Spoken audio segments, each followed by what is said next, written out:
আসসালামু আলাইকুম ওরহমতুল্লাহি ওবরাকাতুহু। রমাদান কারিম টু অল অফ ইউ। আজকে আমাদের প্রথম রমজানের আমরা ইফতার করব। তো ইফতারের শুরুতে আমি আপনাকে দেখাবো কোন ইফতারটা করলে আপনি ওজন ২০ কেজির মতো কমাতে পারবেন। আবার কোন ইফতারটা করলে আপনি ওজন ১০ কেজির মতো কমাতে পারবেন। তো আমি ওই ধরনের খাবারও রাখছি এবং এই ৬টা খাবার যে রাখছি এটা খেলে ওজন আপনি ২০ কেজি পর্যন্ত কমাতে পারবেন ইনশাআল্লাহ। আমি আপনাদেরকে বলব এই খাবারের সায়েন্স কিভাবে কাজ করে, গবেষণা কি বলে, স্টাডি কি দেখায়, কিভাবে এই খাবারটা, এই যে ৬টা খাবার আছে আমার সামনে, এটা ওজন যে কমাবে ইফতার করলে বা ডিনার করলে সেটা আপনাকে আমি দেখাবো।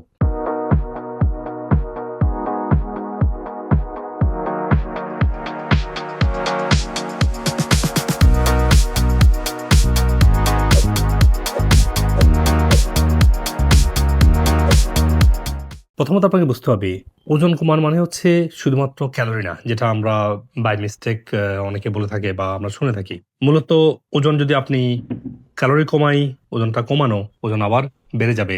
আপনি যেন আবার স্বাভাবিক খাওয়া-দাওয়া করবেন। কিন্তু ওজন যে কারণে বেড়ে যাচ্ছে সেটা হচ্ছে মূলত হরমোন ইমব্যালেন্স, শরীরে টক্সিন জমা হওয়াটা। দেখেন এই আর্টিকেল দেখা যাচ্ছে যে ইনসুলিন সেনসিটিভিটি যখন কমে যায়, মানে ইনসুলিন রেজিস্ট্যান্স তৈরি হলে, আবার সেকেন্ড দেখাচ্ছে যে যখন আমাদের হরমোনগুলো ইমব্যালেন্স হয়, মানে হরমোন ইমব্যালেন্স বলতে হাই কর্টিজল, ল্যাপটিন রেজিস্ট্যান্স তৈরি হওয়াটা, এগুলো একটা ব্যাপার। তার হচ্ছে যে mTOR যখন অ্যাক্টিভিটি বেড়ে যায়, mTOR মানে হচ্ছে ইনফ্লামেটরি। আপনি ইনফ্লামেশনটা কমাতে হবে। সেটা NRF2, সেটা IL-6 মানে ইন্টারলিউকেন-6 অথবা CRP, এগুলোকে কন্ট্রোল রাখতে হবে। তারপরে এখানে দেখা যাচ্ছে দেখেন আপনি AMPK অ্যাক্টিভেশন। AMPK অ্যাক্টিভেশন মানে আপনার হেলথি জিনগুলোকে অ্যাক্টিভেট করা। তারপর দেখেন অটোফেজি, নিজে টক্সিন নিজে খেয়ে ফেলা, শরীরের ডেড সেল নিজে খেয়ে ফেলা, শরীরে আনওয়ান্টেড টিস্যুগুলোকে খেয়ে ফেলা। এই কাজগুলো হচ্ছে মূল সায়েন্স। যখন আপনি ফাস্টিং করবেন, আপনার শরীর সারাদিন ধরে গ্রোথ হরমোন বাড়ালো, কর্টিজলকে কন্ট্রোল করলো, ল্যাপটিন রেজিস্ট্যান্স কমালো, আপনার ইনসুলিন সেনসিটিভিটি বাড়ালো। ইনসুলিন সেনসিটিভিটি বাড়া মানেই আপনার সুগারটা শরীরে যাবে, ক্যালোরি খাবেন শরীরে যাবে। তাহলে ক্যালোরি কমিয়ে সমস্যা না, ক্যালোরি বাড়ানো কমানোর সমস্যা না, সমস্যা হচ্ছে যে ইনসুলিন সেনসিটিভিটি বাড়ানো। তারপর যখন ইনফ্লামেশন কমবে তখন ডাইজেস্টিভ অর্গানগুলো তার প্রয়োজনীয় ডাইজেস্টিভ জুস সিক্রেট করবে, ডাইজেশনটা ভালো হবে এবং হেলথি ইন্টেস্টাইন তৈরি হবে। এই মূলত এই বিষয়গুলো হচ্ছে ওজন কমানোর মেইন কি। আপনার hormone, stress, inflammation, insulin sensitivity, autophagy, detox হওয়া, নিজের টক্সিন থেকে ফেলায়, এগুলো ঠিক থাকলে আপনার ওজনটা কমবে। তো দেখুন এই খাবারটা ওজনটা কীভাবে আপনাকে দেখাই। যখন আপনি ইফতার করবেন, ইসুবুলের বসি, তোকমাদানা, চিয়াসিড, যাদের আইবিএস আছে তারা শুধু ইসুবুলের বসি খান, চিয়াসিডটা অ্যাভয়েড করেন। আর কি দিয়েছি? লেবু। আর কি দিয়েছি? Pink salt. আর কি দিয়েছি? Apple cider vinegar. তাহলে অ্যাপল সাইডার ভিনেগার, লেবু, তারপরে ইসবগুলের বসি এবং পিঙ্ক সল্ট, ৪টা জিনিস আমাকে কিভাবে হেল্প করবে সারাদিন ধরে আপনার শরীরকে যে আমি হাইড্রেটেড রাখার জন্য এটা আমি খাবো। কারণ লবণটা, পিঙ্ক সল্ট খেলে শরীরে পানি থাকবে, কারণ লবণই শরীরে পানি ধরে রাখে। আর খুব বেশি খাবেন না। তো সারাদিন ধরে আমি যে উপাস ছিলাম, আমার লবণের অভাব পূরণ করলেই বডি সহজে হাইড্রেটেড হবে, খাওয়াটা ভালো হজম হবে। আর ইসবগুলের বসি যদি খালি পেটে খাই তখন আমার এটা একটা মানে ঝাড়ু দিয়ে আমার সমস্ত টক্সিনগুলোকে পুরো একদম ক্লিন করে ফেলবে। আর অ্যাপল সাইডার ভিনেগার কেন খাবো? তাহলে আমার খাবারটা খাওয়ার জন্য এনাফ অ্যাসিডিক এনভায়রনমেন্ট তৈরি হবে, খাবারটা তখন হজম হবে। তারপরে আর দিয়েছি কি? লেবু। লেবু তো একটা সুপার ফাইবার ফুড না, এটা পাওয়ারফুল ফাইবার, যেটা খেলে শুধু অ্যাসিড ব্যালেন্স না, এটা খেলে আপনার ফাইবারের হিউজ ভান্ডার আমার শরীরে জমা হচ্ছে। যখন খাবার খাবো, খাবারটা ভালো করে হজম হবে, শরীর অ্যাবজর্ব করবে, শরীর পানি শূন্য হবে না, শরীরে ক্র্যাম্প হবে না, আইবিএস আর হবে না। যাদের যে কোনো মেটাবলিক ইস্যু, আপনার এই অ্যাপল সাইডার ভিনেগার, লেবু, ইসবগুলের বসি, পিঙ্ক সল্ট, এটা আপনার খাবার শুরুতে খাওয়া চাই। আমি যেটা করব, এটা খাওয়ার আগে দিয়ে আমি সুন্নাহ ইফতার, যেটা আমি ৩টা খেজুর নিয়েছি। মনে রাখবেন আপনি যতই ওজন কমানোর নিয়ে ভয় পাচ্ছেন বা ডায়াবেটিস, যত ইস্যু আছে আপনার, লিভার অথবা আপনার অটোইমিউন, ৩টে খেজুর তেমন কিছু আসা যায় না। ওকে খুব ভয় পান, একটা খেজুর খান। তো আমি খেজুরটা খাবো। খেজুরটা খেয়ে তারপর আমি এটা খাবো। কেমন? সুন্নাহ। কারণ সুন্নাহ কি? খেজুর। সুন্নাহ কি? পানি, এখানে পানি আছে। সুন্নাহ কি? দুধ। দুধ যেহেতু আমার ফার্ম থেকে আনা হয়নি, বাজারের দুধটা তো প্যাস্টুরাইজড, এটা আমি খাবো না। তো দুধটা আজকে নাই। কিন্তু আমি এই খেজুর এটা খাওয়ার পরে আমি কিন্তু ফুল ফ্যাট, আবার ফ্যাটকে ভয় পাবেন না। ফ্যাট কিন্তু ওজন বাড়াচ্ছে না। ওজন বাড়াচ্ছে ওই যে যেগুলা, ক্যালোরিকে ভয় পাচ্ছেন না। আমরা ক্যালোরি ভয় বাদ দিয়ে আমরা কার্বোহাইড্রেট, শর্করা ফ্রি খাবার খাচ্ছি। এখানে দই, ফুল ফ্যাট দই, এটা আপনার পেটের ব্যাকটেরিয়াকে ব্যালেন্স আনবে। আরও এখানে অ্যাসিডিক এনভায়রনমেন্ট আছে। তাহলে ৩টে খাবার হলো। এই ৩টে খাবার খেয়ে আমি চলে যাবো নামাজ পড়তে।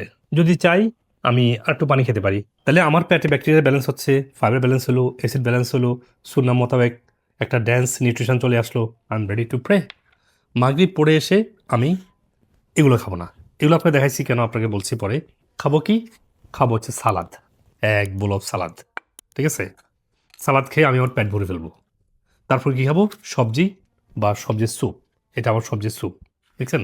তো সবজির স্যুপ খাবো। তাহলে এখানে ক্যালোরি এখানে একটু বেশি আসছে। ও, চিকেন খাবো বা ডিম খাবো বা গরু খাবো, তাহলে আমরা মাছ খাবো। তাহলে মাছ, মাংস, ডিম খেতে সমস্যা নেই, সবজি খেতে সমস্যা নেই বা সবজির স্যুপ খেতে সমস্যা নেই। আমার জন্য সালাদ, মিক্স সালাদ, দেখছেন? আমি ড্রেসিং দিয়ে খেতে কোনো সমস্যা নেই। আমার জন্য ইওয়ার্ড খেতে সমস্যা নেই। তো আপনি হয়তো ভাবছেন যে আপনার সবকিছু খেতে মানা করি ডায়াবেটিসের জন্য। কারণ এটা ডায়াবেটিসেরই খাবার। এটা ডায়াবেটিসের ইফতার এটা। তা ডায়াবেটিসের ইফতার বলুন, ওজন একদম বেশি ওজন কমানোর জন্য একদম এটা রোবাস্ট ডায়েট। আচ্ছা বলুন তো, এটা কঠিন কিছু হইলো? এত সুন্দর জুস খাওয়ার পরে আর কিছু খেতে ইচ্ছে করে? খেজুর তো আপনি খাচ্ছেনই। আপনি এক বাটি চিকেন খাচ্ছেন, অসুবিধা কি? আপনি দই খাচ্ছেন যতটুকু খেতে চান। স্যুপ খাচ্ছেন বা ভেজিটেবল সালাদ। এত খাওয়ার পর একটা মানুষের কত খাওয়া যায়? রাসূলুল্লাহ সাল্লাল্লাহু আলাইহি ওয়াসাল্লাম বলছেন যে মানুষের বেঁচে থাকার জন্য কয়েকটা বাইট মানে কয়েক লোকমাই এনাফ। আর আমরা রমজানটাকে পুরো ফেস্টিভাল বানায় ফেলছি। রমজান ফেস্টিভাল ইবাদত, তাকওয়া, পিউরিফিকেশন, ইস্তিগফার, দোয়া, কোরআন, এর হচ্ছে রমজান। রমজানে এগুলো আসলে একটু বেশি খাবার হয়ে গেছে। সত্যি বলতে কি আমি এতগুলো খাবার খেতে পারবো না। তো এইজন্য বলতেছি যে ক্যালোরি রেস্ট্রিকশন না। এরপরে দেখতে হবে যে সমস্যাগুলোর কারণে ওজনটা বাড়ে, যে আপনি সেই খাবারগুলো খাবেন না। যেমন আপনি যদি ভাজা পোড়ো খান, যখন ইনফ্লামেশন হবে, স্ট্রেস বাড়বে, যখন আপনার ইনফ্লামেশন বাড়বে, যখন আপনার ইনসুলিন রেজিস্ট্যান্সটা বাড়বে, ওই ভাজা পোড়ার দিকে যায়েন না। ওইটাই আপনাকে ওজন বাড়াবে। আজকে আমাকে বলতেছে, স্যার সত্যি কি ইফতার ভালো করে করলে কি ওজন কমবে? আচ্ছা, ইয়েস। কারণ ইফতার দিয়ে মিস্টেক শুরু করে। যখন ভাজা পোড়া দিয়ে আপনি শুরু করলেন তখন মিস্টেক শুরু। এরপর আপনি যা ভালো খানা কাজ হবে না। কারণ আপনার ইফতার শুরু করতে হবে আপনাকে ফাইবার এবং অ্যাসিডিক জুস দিয়ে। এভাবে আপনার ওজনটা কমবে ম্যাক্সিমাম। যদি আরো কম খাচ্ছেন আরো কম খান। এবং সেরিতে এসে আপনি ইয়োগার্ট খান, খেজুর খান। সেরিতে আপনি ডিম খেতে পারেন। সেরিতে ডিম, খেজুর, তারপরে হচ্ছে যে দই, পারফেক্ট, আর যদি মনে করেন আমি ওজন একটু কমাতে চাই, ভালো থাকতে চাই, তখন আপনি এই যে ব্রাউন রাইস খান। ব্রাউন রাইস কি চমৎকার! ব্রাউন রাইস দিয়ে বানানো। হুম? তারপরে ফ্রুটস খেলে ওজন অনেক বেশি কমে যাবে তা না, অল্প কমতে পারে অথবা এট লিস্ট বাড়বে না। কিন্তু আমরা যেটা করছি, আমরা ফ্রুটসের জুস-টুস খেয়ে ওজন বেশি কমাতে পারি না। তো ওজন একটু কমাতে হলে ফ্রুটস খাওয়া যাবে। যদি বেশি কমাতে হলে এগুলো খাবেন। অল্প কমাতে হলে ফ্রুটস খেতে পারেন। সব ধরনের ফ্রুটস খেতে পারেন। আর একটু ব্রাউন রাইসও খেতে পারেন, সমস্যা নেই। কিন্তু রাইস খেলে, এটা খেলে ওজন কম কমবে, মনে রাখবেন এটা। আর ওজন বেশি কমাতে হলে আপনার জন্য এটা। ঠিক আছে? এবং সেরিতে এসে ভাত খাবেন না। সেরিতে এসে মাংস কোনোভাবে খাবেন না। সেরিতে আপনার ডিম, দই, তারপরে খেজুর, তারপরে আরো যদি চান একটু ফ্রুটস খেতেও পারেন। এ হচ্ছে আপনার ইফতার সেরিভাবে করেন। আল্লাহ তাআলা আপনাদের সবাইকে আপনার নির্দিষ্ট তাকওয়া অর্জনের জন্য চমৎকার সম্ভাবনাময় এই সময়টাকে কাজে লাগান। আল্লাহ আপনাকে সহজ করে দিক। যারা ডিটক্স করতে চান, আত্মার, চিন্তার, মনের ডিটক্স করার পাশাপাশি এই শারীরিক ডিটক্সটাও আপনার জন্য সহজ হবে এবং তাকওয়া অর্জন হবে। কারণ এই খাবার খেলে ভালো রোজা রাখতে পারবেন। সুপ্রিয় দর্শক মন্ডলী, আপনারা আপনাদের স্বাস্থ্য নিয়ে যে কোনো প্রশ্ন, যে কোনো পরামর্শ, যে কোনো সাজেশন আমাকে কমেন্ট সেকশনে দিবেন। আমি যথাসাধ্য দ্রুত উত্তর দেওয়ার চেষ্টা করবো ইনশাআল্লাহ। আপনাদের পরামর্শ অনুযায়ী আমি পরবর্তী ভিডিও এবং টপিক ঠিক করতে পারবো। মনে রাখবেন, আপনাদের দোয়ায়, ভালোবাসায় এবং পরামর্শে আজকে আমি ডক্টর মুজিবুল হক আপনাদের সবার এত কাছাকাছি আসতে পেরেছি এবং সবার জন্য স্বাস্থ্য বিষয়ক উপকারী ভিডিওগুলো করতে পেরেছি। আপনারা এই ভিডিওগুলো সবাইকে দিবেন, যাতে করে আমার এই ভালো কাজের অংশীদার আপনারাও হতে পারেন ইনশাআল্লাহ। আপনি আপনার স্বাস্থ্য সমস্যার জন্য যে কোনো বিষয়ের যে কোনো সাপ্লিমেন্ট চান, আমাদের ওয়েবসাইটে intakeMeds.com এ গিয়ে দেখবেন যে রোগভিত্তিক সাপ্লিমেন্ট বান্ডেল করা আছে। আপনি ওখান থেকে সহজেই ওয়ালমার্ট, ইবে, অ্যামাজন, যেভাবে চান আপনি সেই প্ল্যাটফর্ম থেকে কিনতে পারছেন। এবং আমরা পৃথিবীর সব জায়গায় কুরিয়ারের মাধ্যমে দ্রুত আমরা পৌঁছে দিচ্ছি, কোন ধরনের হেসেল ছাড়াই। আর যদি আপনি মনে করেন যে না, আপনার স্বাস্থ্যের অনেকগুলো সমস্যা আছে বা জটিল কোনো রোগে ভুগছেন বা কোন সাপ্লিমেন্টটা কিনবেন বুঝতে পারছেন না, মনে রাখবেন আমাদের ট্রিটমেন্ট শুধু সাপ্লিমেন্ট না, সঠিক খাবার, pure nutritional supplement, regenerative therapy যেমন আকুপাংশার, ওজন, হাবের বারিক চেম্বার, অক্সিজেন থেরাপি, পিআরপি, এবং যদি প্রয়োজন হয় স্টেম সেল থেরাপির মাধ্যমে আমরা পরিপূর্ণ সুস্থ হতে আপনাকে গাইডলাইন করছি। এবং আপনি পৃথিবীর যে কোনো প্রান্ত থেকেই আমাদের যে কোনো ব্রাঞ্চে, সেটা বাংলাদেশে হোক, আমেরিকাতে হোক, যে কোনো ব্রাঞ্চে আপনারা আসবেন, আমেরিকা থেকে ট্রেন এবং আমার ট্রিটমেন্টটা পুরোপুরি ট্রেন হয়ে তারা আপনাকে এই ইন্টিগ্রেটিভ পদ্ধতি চিকিৎসাটা দিচ্ছে, যেটা খাবার দিয়ে শুরু হয়। রোগভিত্তিক খাবারের গাইডলাইন আছে। সব রোগের জন্য একই ডায়েট না, একটা রোগের সাথে আপনার আরেকটা রোগের সম্পর্ক আছে। ধরুন আপনার কোথাও ইন্টেস্টাইনাল রোগ হলো, রোগটা আসলে আপনার ব্রেন, ডাইজেশন এবং লিভার সাথে সম্পর্কিত। তো যে কোনো সমস্যা আপনাকে এই হোলিস্টিক পদ্ধতিতে সুস্থ হওয়া দরকার হয়। আপনার একটা ওষুধ দিয়ে রোগটাকে সাপ্রেস করা খুবই সহজ, কিন্তু ডিপ রুট থেকে হিলিং হওয়ার জন্য আপনাকে সার্টেন টাইম প্রয়োজন হয়। কারণ ফার্স্টে ক্লিনজিং বা ডিটক্সিং, তারপর এটাকে হিলিং, তারপর এটাকে মেনটেনেন্স, এই 3টা ফেজে আপনাকে সুস্থ হতে হবে। সেই জন্য শুধু আসলেন এসে একটা প্রেসক্রিপশন নিয়ে গেলেন সেটাও কিন্তু ট্রিটমেন্ট না। আবার আপনি আমার যদি মিনিমাম 2 ইয়ার্স, না পারলে 1 বছর, অ্যাটলিস্ট 6 মাস কনস্ট্যান্ট ফলো আপ থাকবেন, দেখবেন যে কোনো রোগ থেকে যেভাবে আজকে সায়েন্স ডিসকভার করছে যে রুট কজ থেকে সুস্থ হওয়া সম্ভব, এবং যেটা আমাদের নবী করিম সাল্লাল্লাহু আলাইহি ওয়াসাল্লাম বলে গিয়েছেন। সেজন্য আমরা বিশ্বাস রেখে আমাদের হাজার হাজার পেশেন্টের সাকসেস আপনারা দেখেছেন, সাকসেস গুলো দেখে আমাদের সাথে কনস্ট্যান্ট ফলো আপ থাকবেন 6 মাস, 1 বছর বা 2 বছর। এতে করে কি হবে, আপনি 24/7 আপনাকে 24 ঘন্টা আপনি ডক্টরের সাপোর্ট পাচ্ছেন। আমাদের কল সেন্টার 24 ঘন্টা ওপেন আপনার জন্য। যে কোনো সমস্যা আমাদেরকে জানাতে পারেন, ইন পার্সন আসতে পারেন যে কোনো ব্রাঞ্চে। আর হয়তোবা আপনার কিছু ফাংশনাল মেডিসিন টেস্টিং সিস্টেম আছে, আপনার স্টুল, আপনার গাট, আপনার ইউরিন, আপনার ব্লাড, আপনার নিউট্রিশন লেভেল, এগুলা টেস্টিং এর জন্য অ্যাটলিস্ট 10টা মেজর টেস্টিং আছে। ওই টেস্টিং গুলো আপনি করবেন, ডক্টর আপনাকে বলবে যদি প্রয়োজন হয়। আপনি যেখানে থাকেন এটা আপনাকে টেস্টিং কিটস গুলো বাসায় পৌঁছে দেওয়া যায়। আপনি ঘরে বসে টেস্ট গুলো করতে পারেন, আপনার দেখতে পারেন আপনার স্টুল, আপনার ইউরিন, আপনার ব্লাডের নিউট্রিশন লেভেলটা কেমন আছে, এগুলো আপনাকে ঘরে বসে আপনার স্পেসিমেনটা দিলে ল্যাব আপনাকে টেস্ট করে আপনাকে রেজাল্টটা পাঠিয়ে দিবে। ডক্টর আপনাকে ভার্চুয়ালি হোক ইন পার্সন হোক আপনাকে ইভ্যালুয়েট করবে।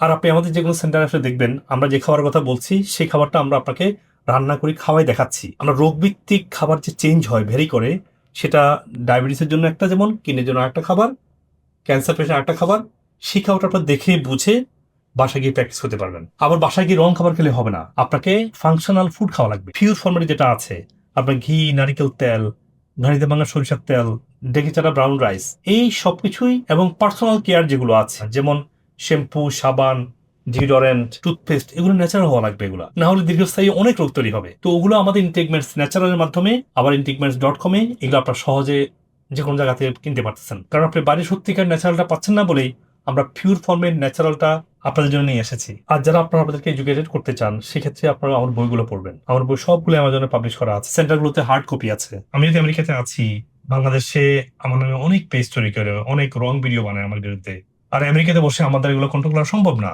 সেজন্য আপনার পেজগুলো অ্যাভয়েড করে আপনারা আমাদের পেজে এসে আমেরিকার নাম্বার 1 সাপ্লিমেন্ট, সত্যিকারের ডক্টর গাইডলাইন এবং এভিডেন্স বেস হেলথ টিপস গুলো আপনি এখানে পাবেন ইনশাআল্লাহ।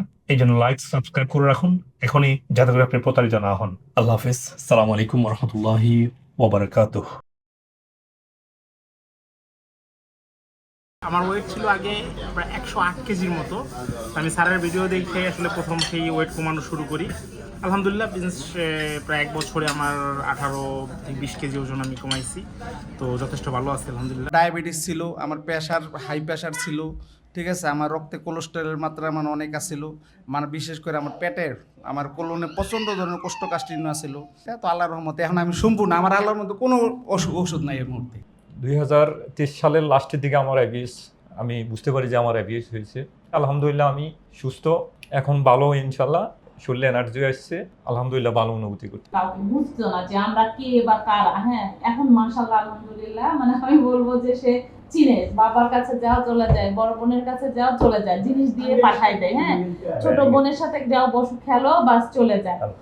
এই জিনিসগুলা বেড়েছে অনেক, মানে ভালো একটা ডেভেলপ পাচ্ছি আমি এই জায়গাটায়। হ্যাঁ, বাংলাদেশের যত ট্যাবলেট আছে একদম লাস্টে 40-তে মানে ইমোপ্লাজল, ইসোপ্লাজল যা আছে, আইপিএস এগুলো যা আছে সব খাওয়া শেষ। ডায়াবেটিস, প্রেশার, আল্লাহর রহমতে কিছুই নাই, আমি কোনো ওষুধ খাই না এখন। স্টেম সেল সম্পর্কে যখন জানতে পারি যে এভাবে কাজ করে নতুন সেল ডেভেলপ হয়, তো জিনিসটা ম্যাচ করতে পারি যে না এটাতে, মানে তখন আশা দেখতে পারি যে না এটাতে হবে।